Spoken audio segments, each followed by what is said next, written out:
사람은 누구를 만나느냐가 그 인생을 결정합니다. 어떤 나라에서 태어났느냐로 조국이 결정됩니다.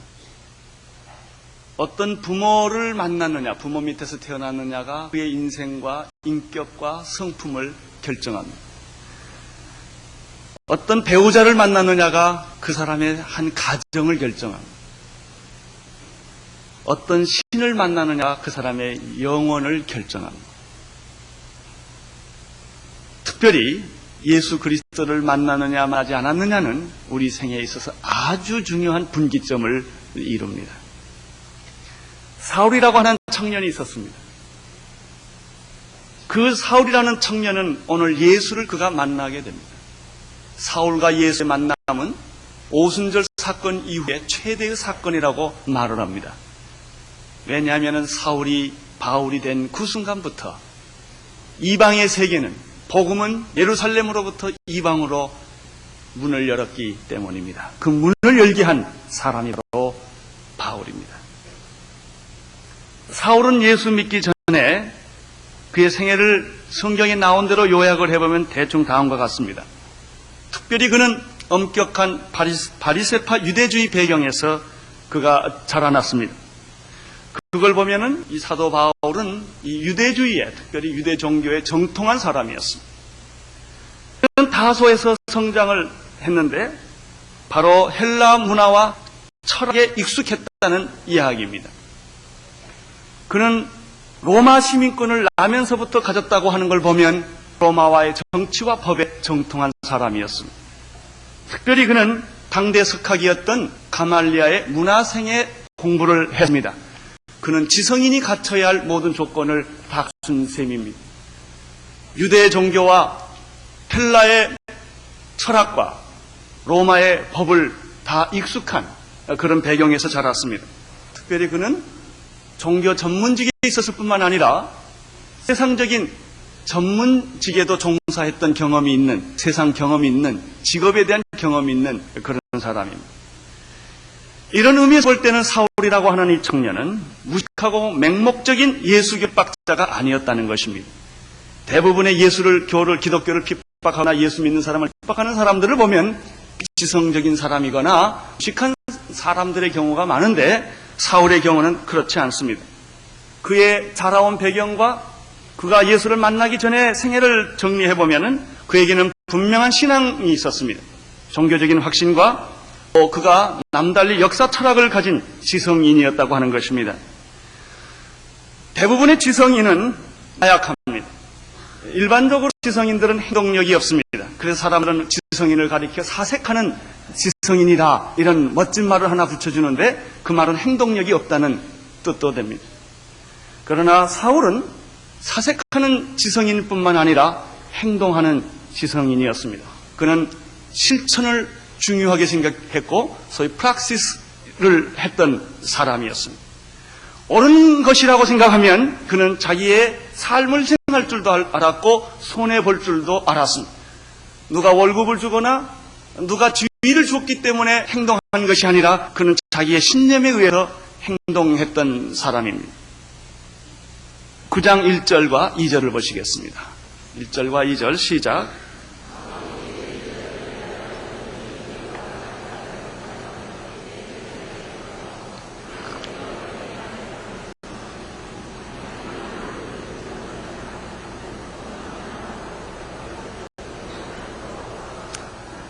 사울이 예수 믿는 사람들을 핍박을 했는데 누가 시켜서 한 게 아닙니다. 이 사람 자기의 신앙의 확신이었습니다.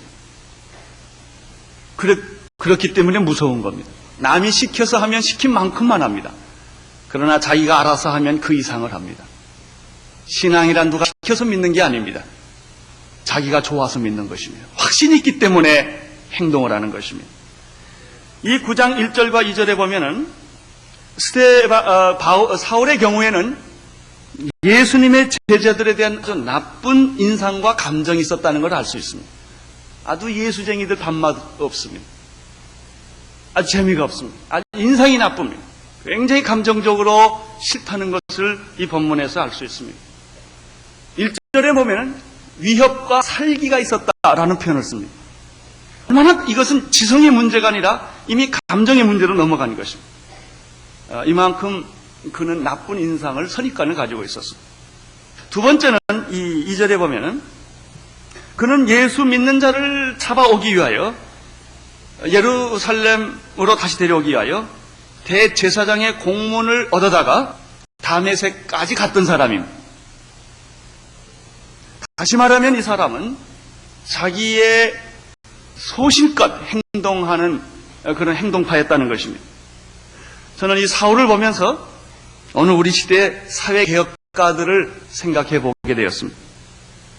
저는 여러 종류의 운동권, 사회개혁에 관심이 많고 행동하고 투쟁하는 사람들을 만나서 토론도 해보고 대화를 많이 해본 경험이 있습니다. 그분들을 보면 참 놀라운 부분이 있습니다. 우리가 갖지 않는 놀라운 부분이 있습니다. 학교를 그만두고 주위 환경에서 가정에서 환영하지 않습니다. 사회가 환영하지 않음에도 불구하고 그 젊은 나이에 교회까지 들어가면서 그걸 행동을 합니다. 또 불법일 정도로 여러 가지 과격한 행동을 하는데 그분들과 여러 가지 이렇게 교제하면서 생각해 보는 것은 또 새로운 놀라운 부분이 그분들에게도 하나 있다는 것입니다. 제가 만나본 이런 분들은 대충 세 가지 요소를 가지고 있는 것을 보게 되었습니다. 이 운동권의 사람들이나 사회개혁을 하는 실천하는 사람들의 경우는 행동하지 않는 양심, 행동하지 않는 지성, 행동하지 않는 신앙을 몹시 경멸하고 있다는 걸 발견했습니다. 옳다고 생각하면 행동해야지 행동하지 않는 것은 비겁하다는 것입니다. 교회를 향하여 비겁하게 생각하고 있습니다. 많은 행동하지 않는 동료 교수들이나 지성인들을 마음속으로 굉장히 경멸하고 있는 것을 일반적으로 봅니다. 두 번째는 이들의 생각은 그렇기 때문에 자신들이 행동, 자신들의 지성, 자신들의 양심, 자신들의 신앙에 대해서 아주 뿌듯한 자부심을 가지고 있습니다. 나는 손해를 보지만 민족과 국가를 위해서, 역사를 위해서 나는 이런 행동을 한다고 그들은 말을 합니다. 그렇기 때문에 그들은 스스로 고난을 자초하고 고난을 겪는 것을 마치 신앙의 클라이막스처럼 생각을 하고 신앙의 엑스타시를 거기서 느끼는 그런 모습들을 보게 됩니다. 굶주리고 매를 맞고 쫓겨다니는 그런 고통 속에서도 그들은 자기 자화상과 자부심을 보통 가지고 있다는 것입니다. 세 번째 그분들과 만나서 얻은 인상은 그 행동 때문에 일어나야만 했던 불법이 있습니다. 왜냐하면 법이 허락하지 않기 때문에 폭력을 쓰게 됩니다. 여러 가지 투쟁을 하게 됩니다. 그러나 이러한 불법이나 폭력이나 투쟁은 그럴 수밖에 없는 필연적 역사적 과정이라고 생각을 합니다. 그리고 또 놀라운 사실은 당연히 그러한 오류는 용서받아야 할 오류라고 떳떳하게 생각하고 있다는 것입니다. 따라서 이런 사람들, 이런 행동하는 지성인들은 아무 누구도 말릴 수가 없고 설득할 수가 없어요. 그럼 부모도 학교도 어떤 사회도 그렇게 믿고 행동하고 그런 자기의 성자적인 모습을 스스로 갖기 때문에 아무 누구도 그들을 설득할 수가 없습니다. 또 정죄하기도 어렵습니다. 왜냐하면 행동하지 않는 지성인들은 비록 잘못되었다 할지라도 행동하는 지성인들에 대해서 할 말이 없기 때문에 그렇습니다. 말이 안 맥힙니다. 이쪽에는 할 말이 별로 없고 저쪽에는 말을 못하게 하는 것입니다. 너희들은 비겁하지 않느냐. 아무리 좋은 생각을 가졌어도 결국은 비겁한 거 아니냐. 이런 말을 합니다. 이러한 모습이 바로 사울의 모습이었다는 것입니다. 이 사울의 모습과 이런 모습과 굉장히 비슷한, 아주 비슷한 모습을 발견하게 되는 것입니다. 3절을 보겠습니다. 시작.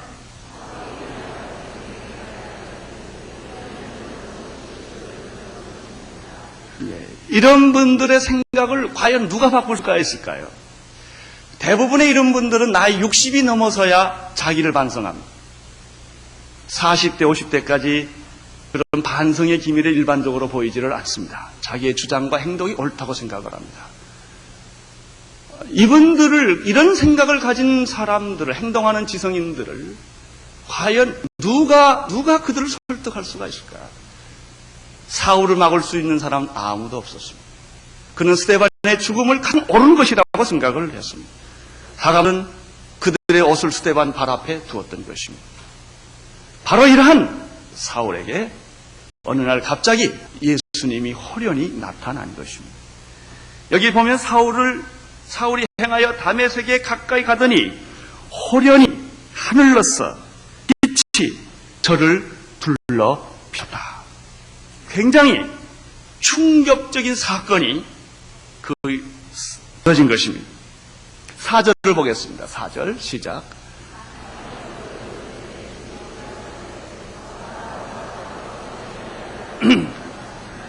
사울의 귀에 하나의 음성이 들렸습니다.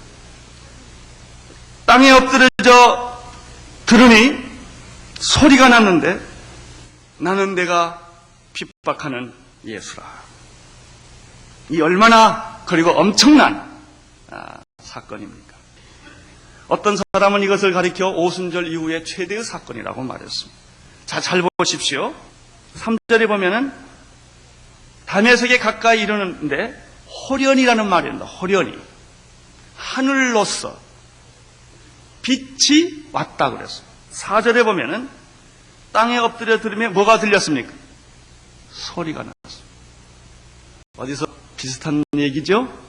오순절날 사도행전 2장에 성령이 임할 때 호련히 하늘로서 급하고 강한 바람 같은 소리가 있어요.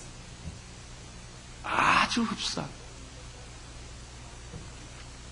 오순절날 성령이 임한 것은 120명 집단 공동체에 임한 사건이라고 한다면 지금 예수 그리스도 성령님의 임재, 예수 그리스도의 임재가 동시적으로 나타났는데 이것은 한 개인에게 일어난 성령 사건. 성령님은 오순절날 일어날 수 있고 120명이 일어날 수 있지만은 사도 바울에게도 개인적으로 담색한 도상에서 그가 예수를 핍박하려는 그 과정에서 나타났다는 것입니다. 그 성령님은 오늘 여러분에게도 개인적으로 나타날 수 있고 나에게도 개인적으로 나타날 수 있습니다. 나는 그러한 사건들이 여러분의 생애에 나타나기를 바라는 것입니다. 하나님의 개입입니다. 아무 누구도 내 생애에 개입할 수가 없습니다. 꿈이 있고 이데올로기가 있는 사람들, 이념이 있는 사람들은 사회혁명을 가지고 있는 사람은 더구나 개입할 수가 없습니다. 돈을 주고 산 사람은 쉽게 설득할 수가 있습니다. 그러나 철학이나 역사관을 가진 사람은 쉽게 못 바꿉니다. 그 속에 예수님이 개입한 것입니다.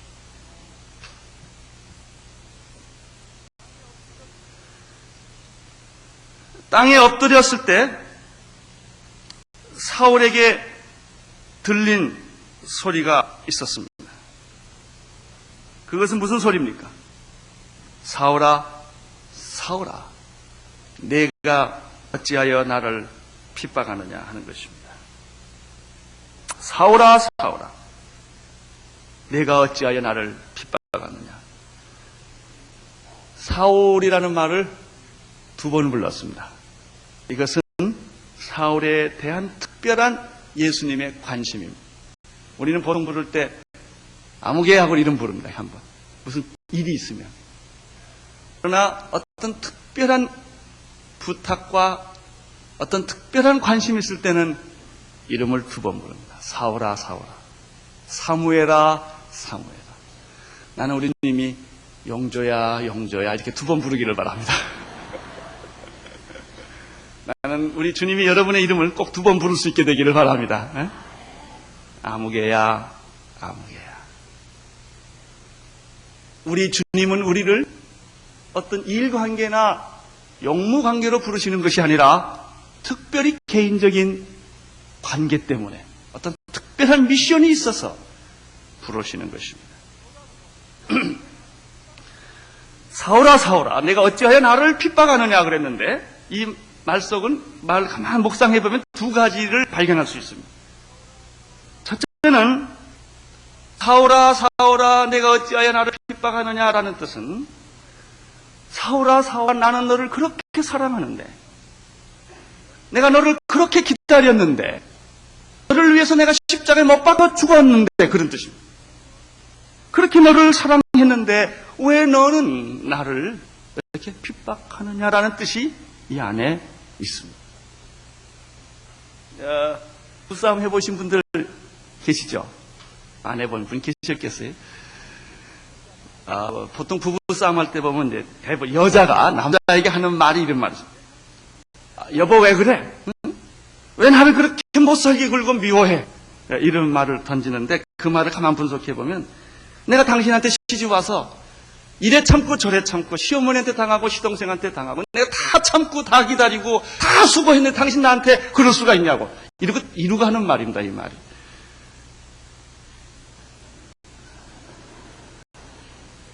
당신은 나한테 그럴 수가 있냐 말이죠. 내가 이렇게 희생을 했는데 나한테 그렇게 할 수가 있느냐 이런 뜻이 있는데 바로 지금 그런 의미 같아 이게.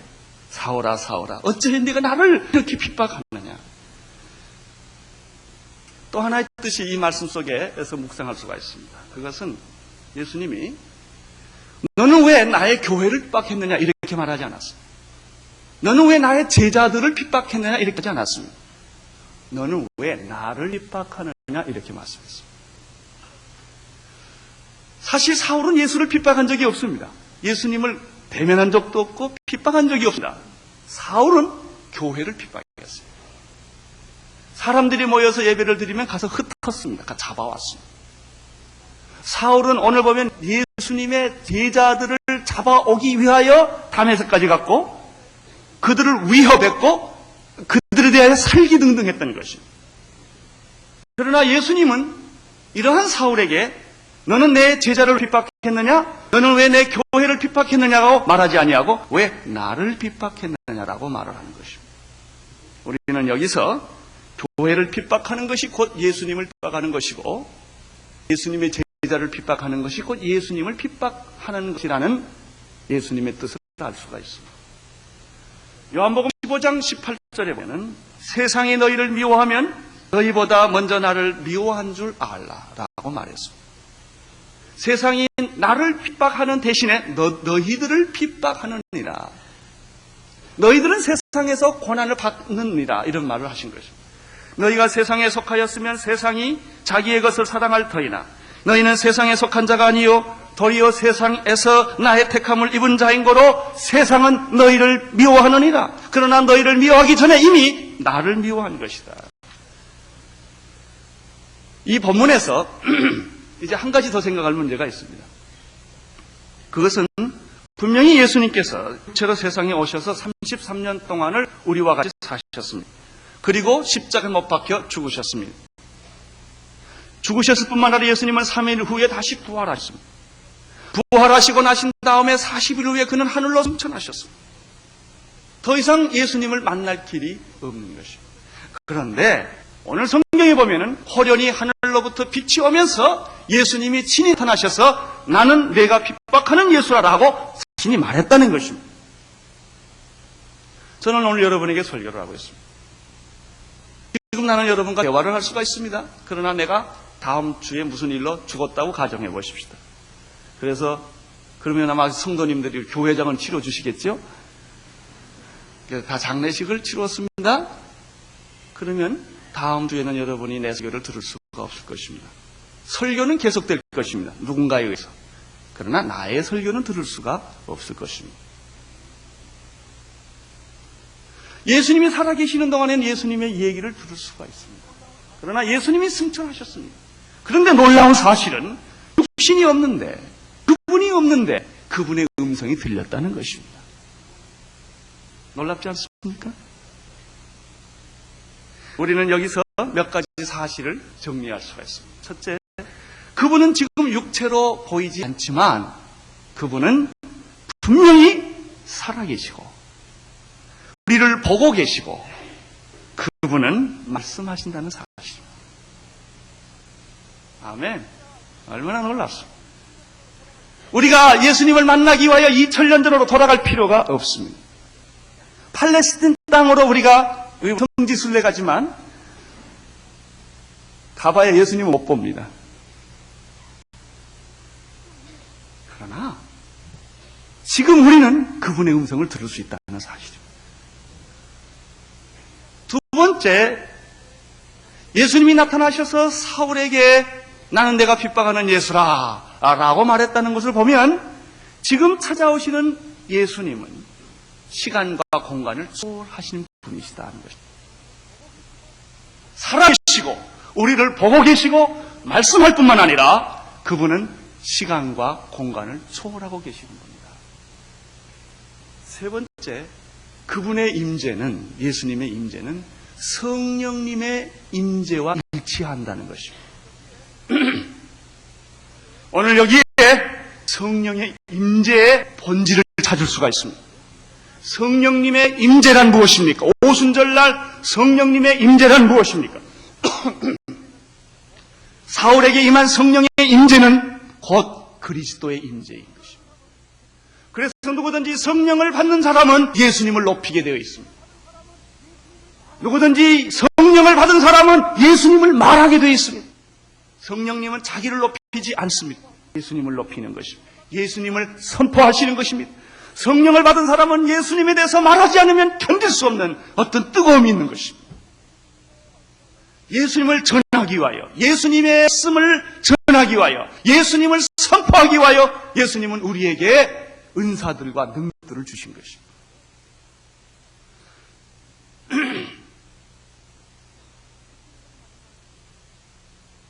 예수님을 만난 사울은 그 순간 5절에서 주여 니시오니까 이런 말을 했어요. 이게 아주 재미있는 말이에요. 당신이 누굽니까? 이렇게 하지 않았어요. 우리가 보통 말하면 당신은 누굽니까? 이렇게 말할 거예요. 그러나 이 사울은 순식간의 반응이 퀴리어스, 주여라고 하는 것이죠. 아주 재미있어요. 그 사람에게는요, 예감이라는 게 있어요. 우리가 꼭 하나님 믿을 것 같은 예감이 있는 사람이 있어요. 안 믿는데 모든 일들이 꼭 하나님을 믿을 것만 같아요. 특별히 예수님을 핍박을 막 하면 이러다가 내가 예수 믿지? 그런 생각이 들어요. 돈을 많이 버는데 이거 왜 벌리지? 이게 자꾸 이상한 예감이에요. 어떤 사람은 하나님을 꼭 믿을 것만 같은 그런 예감이 있는데 아마 스테반이 그런 예감 혹시 있지 않을까 그런 생각을. 그러니까 예수님이 나타나니까 그냥 주여 그런 거예요. 자기도 모르고. 그는 너무나 강렬하게 거부할 수 없는 어떤 한 인격, 거룩한 인격, 사랑의 주님, 직감을 한 것. 주여, 누구십니까? 제가 오늘 우리 교회를 목회하면서 한 두 분의 삶을 내가 늘 기억을 합니다. 한 분은 지금 청년부가 됐습니다. 청년이 여기 계신지도 모르겠습니다. 서울대 정치학과를 다니던 중에 그는 역사의 그 모순 앞에서 운동권과 이런 투쟁에 앞장섰던 사람입니다. 그가 예수 믿게 된 동기를 얼마나 간증을 했는데 대학로에서 빨간 띠를 띠고 일선에서 투쟁을 했습니다. 투쟁을 했는데 경찰과 부딪혔고 몽둥이를 맞았고 피를 흘렸고 기절해서 쓰러졌습니다. 그때 그 사람이, 그 대학생이 그 자리에서 주님이 나타나신 거예요. 그를 안수하고 치유하고 일으켜 세워줬어요. 그 순간에 그는 모든 생각을 바꾸고 교회로, 온누리교회로 오게 되고 대학부에서 봉사했고 경배와 찬양해서 손을 들며 울며 찬양을 했어요. 그를 설득할 사람은 아무도 없었습니다. 그러나 주님이 그 데모하는 현장에 나타난 것입니다. 또 한 사람은 서울대학 그 운동권의 아주 핵심 멤버였고 여자 2대 핵심 멤버였어요. 둘이 이제 운동권 사람들이 결혼했어요. 지금 30대 중반에 해당하는 분들인데 그것이 자기의 삶이었고 자기의 전부였습니다. 근데 그분들이 어떻게 누구의 소개인지 모르지만 우리 교회를 다니게 되었습니다. 6개월 동안 설교를 듣게 되었습니다. 주일날마다. 그리고 성령의 감동을 받게 되었습니다. 성령께서 그를 만지는 걸 경험하게 되었습니다. 예수님을 알게 되었습니다. 그분들은 예수님에 대해서 어렸을 때부터 교육을 다 받은 분들입니다. 그가 민중신학으로 박사학위 논문을 거의 다 끝내가던 무렵입니다. 이제 논문을 마지막 정리하면 되는 그때 부목사님을 통해서 제게 연락이 왔습니다. 눈물을 흘리면서 고민을 하는 겁니다. 이제 내가 예수를 알고 성령을 체험하고 나니 이 논문을 못 쓰겠다는 것이죠. 신앙 양심을 속이고 학위를 얻을 것인가. 마지막 몇 달 남지 않는 이 과정에 논문을 포기할 건가. 자기를 가르쳐주고 자기를 지원해줬던 수많은 동료들과 교수를 배신할 것인가. 이 부분은 주일날 제가 떠나는 날, 그분이 떠났는데 떠나는 날 제 방에 와서 기도를 했습니다. 주일날 오는 것이 일주일 생활의 전부래. 주일날 기다리는 게. 그만큼 저희 교회 예배를 사모하게 됐어요. 결국 그 두 분은 몇 달을 고민을 하다가 한국을 떠났습니다. 그것만이 자기가 살 길이라는, 논문을 못 쓰겠다는 것입니다. 민중신학으로. 그게 하나님 성경적이 아니라는 것입니다. 결국은 학위를 포기하고 논문을 포기하고 그들은 이민을 떠나고 말았습니다.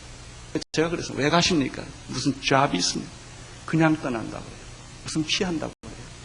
자기들을 사랑했던 사람을 더 이상 얼굴을 보기가 사실 자기는 인간적으로 어렵다는 것입니다. 그 후에 편지가 왔어요. 신학교를 들어가고 싶은데 추천서를 써달라는 것입니다. 그래서 제가 추천서를 써줬습니다. 아무 누구도 그 사람을 바꿀 수 있는 사람은 없습니다. 그러나 주님이 그를 만진 거예요. 주님이 그에게 나타난 거예요. 우리 생에 이런 저주가 있을 수가 있습니다. 우리 생에 이런 만남이 있을 수가 있습니다. 우리의 지성이나 우리의 양심적인 행동이나 우리의 열심 때문에 어떤 때는 주님을 못 볼 때가 있습니다. 너무나 그것이 크게 나타나기 때문에 인간적인 똑똑함과 인간적인 열정과 인간적인 그 프락시스 행동 때문에 주님이 안 보일 수가 있습니다. 사울처럼 자기가 생각하고 자기가 행동하고 자기가 고난받는 것만이 경자처럼 그것이 우상일 수가 있다는 것입니다. 5절을 보시기를 바랍니다. 5절을 다시 보십시오. 시작.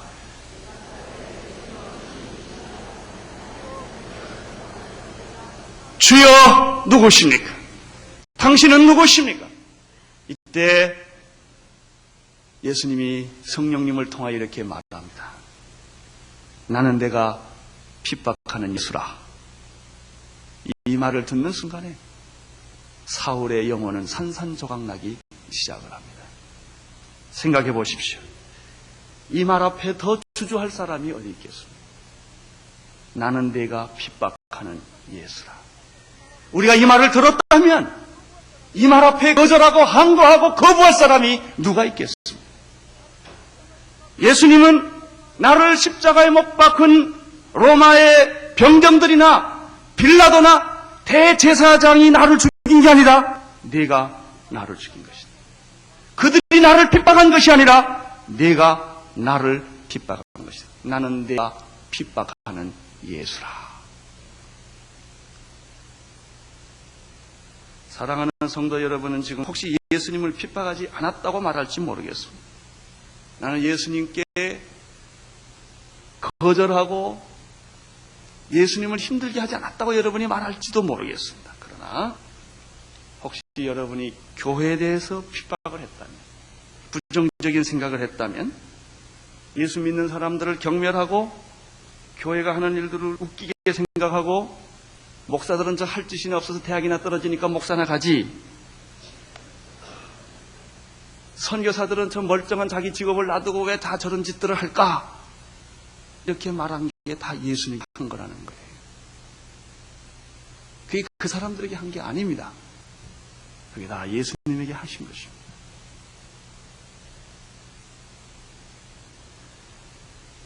성령님의 음성은 예수님의 음성님은 성령님을 통하여 지금 계속됩니다. 6절을 보시기를 바랍니다. 6절 시작.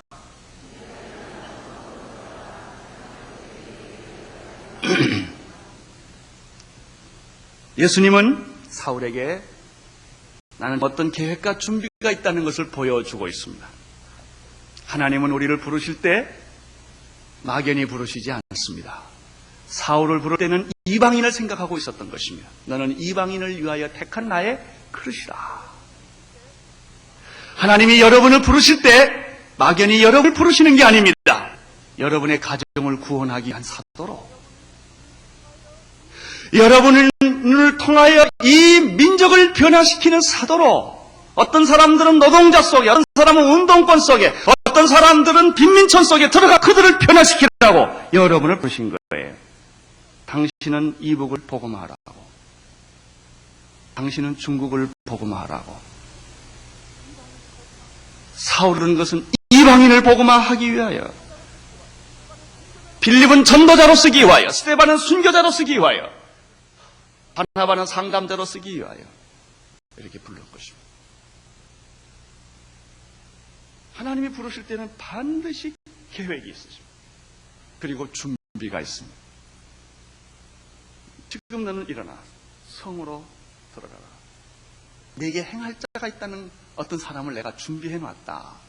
여기서 우리는 재미있는 두 가지 사실을 또 하나 발견합니다. 하나는 성령을 받고 영적 거듭남, 깨어짐, 충격, 성령 세례 이런 것들을 받는 한 경험이 전부가 아니라는 것입니다. 내가 성령 받고 불 받고 기적과 능력과 은사를 받으면 다 되느냐? 아닙니다. 훈련을 받아야 됩니다. 위대한 사역자로 일하기 위해서는 양육을 받아야 된다는 것입니다. 너를 가르칠 자가 있다는 것입니다. 너는 이제 거듭났지만 완성된 건 아니라는 것입니다. 사울의 경우는 3년 동안 아라비아로 가서 훈련을 받았습니다. 그냥 일하지 않았습니다. 우리 식으로 말하면 신학교를 간다든지 용평을 간다든지 뭐 이런 겁니다. 나는 여러분들 다 용평을 좀 가기를 바랍니다. 헌신하셔서 3개월 동안 저녁마다 여기서 훈련을 받든지, 직장을 포기하고 공부하는 걸 잠깐 스톱하고 하나님께 훈련을 받아, 생활훈련, 사고훈련, 가르치는 훈련, 성격 개조 훈련, 이런 모든 훈련을 받아야 우리가 하나님의 사람으로 일을 하게 됩니다. 좀 더 훈련되면 1년, 2년 신학교도 가고 헌신자 스쿨도 가고 현지의 쇼텀 미셔너리도 가는 것입니다. 자꾸 훈련받아요. 자, 7절을 보시기를 바랍니다. 시작.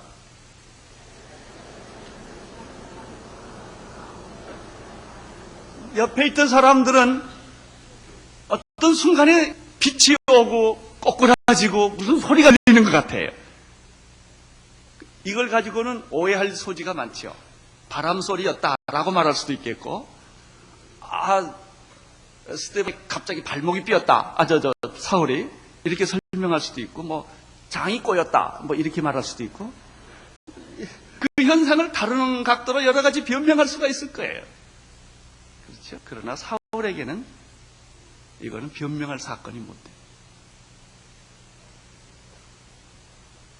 그 사건이 지나고 나서 사울이 일어나 보니까 눈이 멀었다는 것입니다. 8절과 9절을 보시겠습니다. 8절과 9절 시작.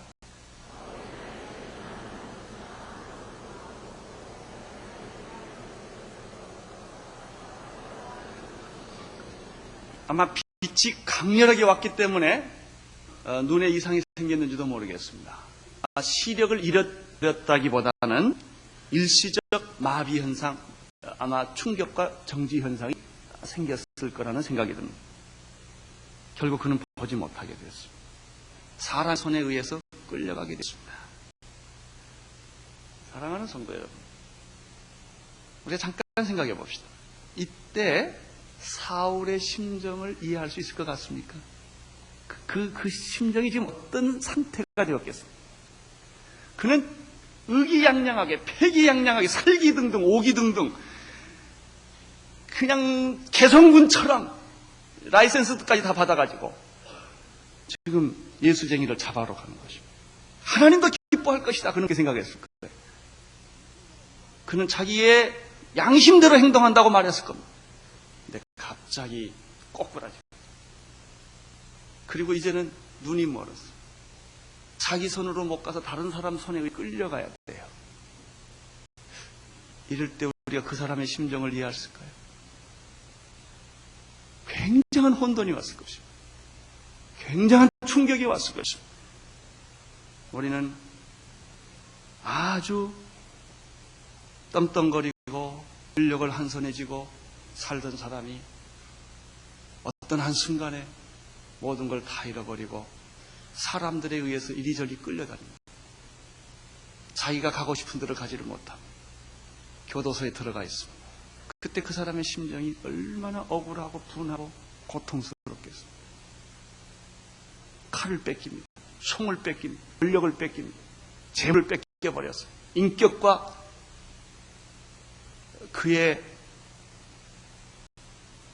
모든 걸 다 뺏겨버렸을 때 어떤 상태가 되겠습니까? 좀 다르긴 해도 지금 사울이 사실은 다른 사람 손에 올려 끌려가야 합니다. 우리는 여러 가지 마음을 그분에게서 일어났다는 걸 상상할 수가 있습니다. 혼돈, 어쩌면 마음의 가난함, 아니 어쩌면 거룩하신 그 예수님의 음성을 들은 충격, 그래서 그는 이제 빛을 본 것처럼 그의 인생이 정리되고 있을지 모르겠습니다. 그 시간이 3일이었습니다. 변화의 시간, 거룩한 침묵의 시간, 마치 이것은 예수님께서 십자가에 못 박혀 죽으신 후에 부활하기 전까지 무덤에 갇힌 3일과 같습니다. 요나라는 사람이 구약에 있습니다. 하나님의 명령에 순종해서 배를 타고 도망가다가 풍랑을 만나 배가 깨질 지경이 되어서 사람들이 제비를 뽑아 요나를 선택을 해서 물에 던져버려요. 그때 큰 물고기가 바로 거기 입을 벌리고 있다가 요나를 씹은 게 아니라 통째로 삼켜버렸어요. 요나는 큰 물고기 뱃속에 3일을 있었습니다. 거기서 뱃속에 있었던 것처럼 잤을까요? 에라 모르겠다, 자자 그랬을까요? 안 그랬을 것 같아요. 볼 수도 없고 먹을 수도 없는 3일이었습니다. 요나는 그 속에서 무엇을 생각을 했을까요? 그 3일 동안 구약의 아브라함이라는 분이 계십니다. 그는 100세 약속의 자식인 이삭을 낳았습니다. 너무나 귀한 청년 이삭. 이 이삭을 어느 날 아브라함에게 너는 내 자식을 죽여라는 것입니다. 제물로 바치라는 것입니다. 아브라함은 새벽 일찍 일어나서 짐을 지우고 이삭을 데리고 모리아산으로 가는데 3일입니다. 아브라함 3일 동안 무슨 생각을 했을까요? 그것이 바로 아마 사울이 보지 못하고 먹지 못하고 3일 동안 그에게 있었던 하나님과의 시간일 것입니다. 이 시간은 번데기가 나비가 되는 시간입니다. 이 시간은 부활을 준비하는 시간입니다. 이 시간은 자기가 깨지는 시간입니다. 이 시간은 자아가 죽는 시간입니다. 그는 변하고 있었던 것입니다. 여러분은 어떻습니까? 여러분에게 이런 시간이 있습니까? 예수님은 사울을 기억하셨습니다. 보고 계셨습니다. 그는 그를 부르고 계셨습니다. 오셔서 말씀을 하셨습니다. 예수님은 사울을 변화시키고 계셨습니다. 예수님은 사울을 준비시키고 계셨습니다. 오늘 주님은 여러분을 부르고 계십니다. 여러분이 깨어지기를 바랍니다. 여러분이 변화되기를 기다리고 계십니다. 여러분을 하나님이 준비시키고 계십니다. 기도하겠습니다. 사울을 부르신 예수님, 오늘 또 우리를 불러주심을 믿습니다. 응답하게 하여 주시옵소서. 변화되게 하여 주시옵소서.